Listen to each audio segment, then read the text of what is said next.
નમસ્કાર મિત્રો દેશ અને દુનિયાના સુપરફાસ્ટ સમાચારમાં તમારું સ્વાગત છે। અમદાવાદમાં 31મી ડિસેમ્બરની પાર્ટીઓ પહેલા લવાતો 15.12 લાખનો 432 ગ્રામ હાઇબ્રિડ ગાંજો ઝડપાઈ ગયો છે। મર્સિડીઝ કારમાં ડિલિવરી કરવા આવેલા 3 આરોપીઓની ધરપકડ કરવામાં આવી છે। મિત્રો અન્ય મહત્વના સમાચારની વાત કરીએ તો કાંકરિયા કાર્નિવાલમાં રેકોર્ડ બ્રેક મુલાકાત સામે આવી છે। કાંકરિયા કાર્નિવાલ 2025માં 4 દિવસમાં 5.17 લાખથી વધુ મુલાકાતીઓ રેકોર્ડ નોંધાવ્યો છે। રવિવારે એટલે કે 29 ડિસેમ્બરના રોજ 2 લાખથી વધુ લોકો ઉમટી પડ્યા હતા। મિત્રો અન્ય મહત્વના સમાચારની વાત કરીએ તો નલિયા સૌથી ઠંડુ શહેર જોવા મળ્યું છે। ગુજરાતમાં ઠંડીનું જોર યથાવત રહ્યું છે। રાજ્યમાં સૌથી ઓછું તાપમાન નલિયામાં 10.4 ડિગ્રી સેલ્સિયસ નોંધાયું છે, જ્યારે અમદાવાદમાં 13.8 ડિગ્રી તાપમાન રહ્યું હતું। અન્ય મહત્વના સમાચારની વાત કરીએ તો આદિવાસી યાત્રા અટકાવાઈ છે। બનાસકાંઠાના પાલનપુરથી શરૂ થયેલી આદિવાસી યાત્રાને કાણોદર નજીક પોલીસ અટકાવી હતી। મંજૂરી ન હોવાને કારણે પોલીસે દાતાના ધારાસભ્ય કાંતિ ખરાડી સહિતના લોકોને અટકાયતમાં લીધા છે। અન્ય મહત્વના સમાચારની વાત કરીએ તો અમદાવાદ મ્યુનિસિપલ કોર્પોરેશનનું mega food checking. Ahmedabad municipal corporation દ્વારા કાંકરિયા કાર્નિવાલ સ્થળ પર 19 જાણીતા ફૂડ સ્ટોલમાંથી ખાદ્ય પદાર્થોના નમૂના લેવાયા હતા અને ગુણવત્તા તપાસ શરૂ કરવામાં આવી હતી। અન્ય મહત્વના સમાચારની વાત કરીએ તો ખાલિદા જિયાનું અવસાન થયું છે।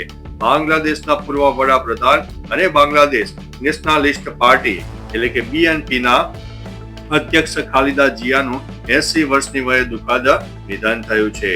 અન્ય મહત્વના સમાચારની વાત કરીએ તો તાપમાનમાં વધઘટ અને ઠંડીનો ચમકારો જોવા મળી રહ્યો છે। ઉત્તર તરફના પવન ફૂંકાવાને કારણે ગુજરાતમાં ફરીથી ઠંડીનું જોર વધવાની સંભાવના છે। ખાસ કરીને અમદાવાદ અને ગાંધીનગરમાં ઠંડીની અસર આપણને જોવા મળનારી છે। અન્ય મહત્વના સમાચારની વાત કરીએ તો આતંક મચાવનાર આરોપીની જાહેરમાં સરભરા કરવામાં આવી છે। વાત છે સુરતની। સુરતમાં આતંક મચાવનાર માથાભારે આરોપી રાણા દેવાનીને પોલીસે ઝડપી પાડીને જાહેરમાં સરઘસ કાઢ્યું હતું, જ્યારે વરાછાના અભયનગરમાં નિર્દોષ લોકો સાથે મારપીટ કરી હતી।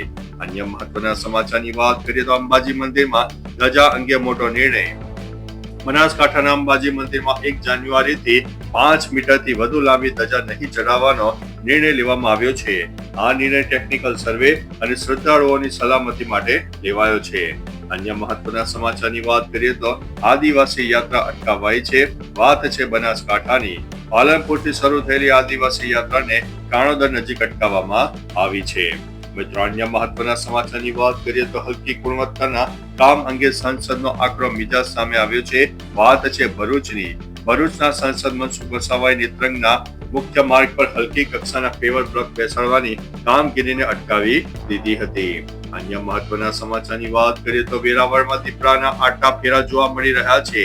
ગીર સોમનાથના વેરાવળમાં ચમોડા રોડ પર દીપડાએ ગાયનું મારણ કર્યું હોવાથી લોકોમાં હવે ભયનો માહોલ છવાઈ ગયો છે। અન્ય મહત્વના સમાચારની વાત કરીએ તો બાંગ્લાદેશના પૂર્વ વડાપ્રધાનનું નિધન થયું છે। બાંગ્લાદેશના પૂર્વ વડાપ્રધાન અને બાંગ્લાદેશ નેશનાલિસ્ટ પાર્ટીના અધ્યક્ષ ખાલિદા જિયાનું 80 વર્ષની વયે નિધન થયું છે। અન્ય મહત્વના સમાચારની વાત કરીએ તો કેન્દ્રીય ગૃહમંત્રી અમિત શાહ પશ્ચિમ બંગાળની મુલાકાતે જોવા મળ્યા છે।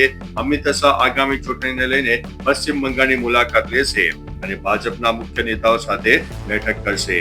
અન્ય મહત્વના સમાચારની વાત કરીએ તો રાષ્ટ્રપતિ દ્રૌપદી મુર્મુ ઝારખંડની મુલાકાતે જોવા મળ્યા છે।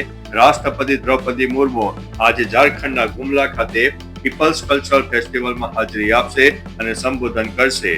અન્ય મહત્વના સમાચારની વાત કરીએ તો નવા વર્ષ પહેલા દેશના હવામાનમાં ફેરફાર। દિલ્હીથી બિહાર સુધીના ઉત્તર અને દક્ષિણ ભાગોમાં ભારે ઠંડી અને વરસાદની આગાહી કરવામાં આવી છે, જેના કારણે મહત્તમ તાપમાન 3 થી 4 ડિગ્રી સુધી ઘટી શકે છે। અન્ય મહત્વના સમાચારની વાત કરીએ તો રાષ્ટ્રીય પરિષદનું આયોજન કેન્દ્રીય મંત્રી મનસુખ માંડવિયાની આગેવાની હેઠળ દિલ્હીમાં 29 અને 30 જાન્યુઆરી 2 દિવસીય રાષ્ટ્રીય પરિષદનું આયોજન કરવામાં આવ્યું છે। અન્ય મહત્વના સમાચારની વાત કરીએ તો આદિવાસી યાત્રા અટકાવાઈ છે। ધારાસભ્ય સહિત 50 લોકોની અટકાયત। બનાસકાંઠાના પાલનપુરથી શરૂ થયેલી આદિવાસી યાત્રાને કાણોદર નજીક પોલીસ અટકાવી દીધી છે। આ મામલે ધારાસભ્ય કાંતિ ખરાડી સહિત આશરે 50 લોકોની અટકાયત કરવામાં આવી છે। અન્ય મહત્વના સમાચારની વાત કરીએ તો સાયબર ક્રાઇમનો આંકડો વધ્યો છે.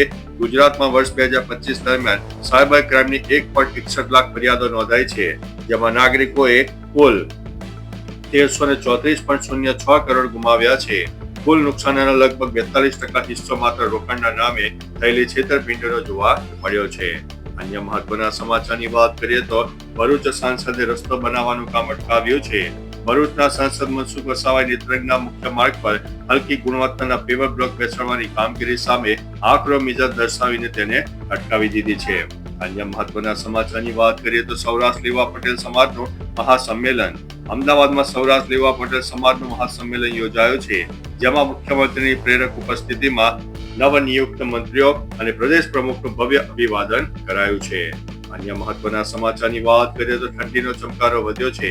ઉત્તર તરફના પવનો ફૂંકાવાને કારણે ગુજરાતમાં ફરીથી ઠંડીનું જોર વધ્યું છે.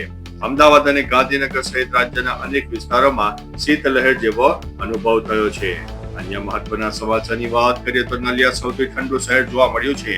છેલ્લા 24 કલાકમાં 11.4 ડિગ્રી સાથે નલિયા રાજ્યનું સૌથી ઠંડુ શહેર જોવા મળ્યું છે, જ્યારે દાહોદમાં 11.8 ડિગ્રી અને ડીસામાં 12.8 ડિગ્રી નોંધાયું છે. અન્ય મહત્વના સમાચારની વાત કરીએ તો અમદાવાદ એર ક્વોલિટી ઇન્ડેક્સ મધ્ય શ્રેણીમાં જોવા મળ્યો છે. અમદાવાદનો AQI આજે 157 ની આસપાસ નોંધાયો છે, જે મધ્યમ શ્રેણીમાં આવે છે. મણિનગરમાં 223 એર ક્વોલિટી ઇન્ડેક્સ સાથે પ્રદૂષણ વધુ નોંધાતા શ્વાસ સંબંધિત બીમારીવાળા લોકોને માસ્ક પહેરવાની સલાહ આપવામાં આવી છે.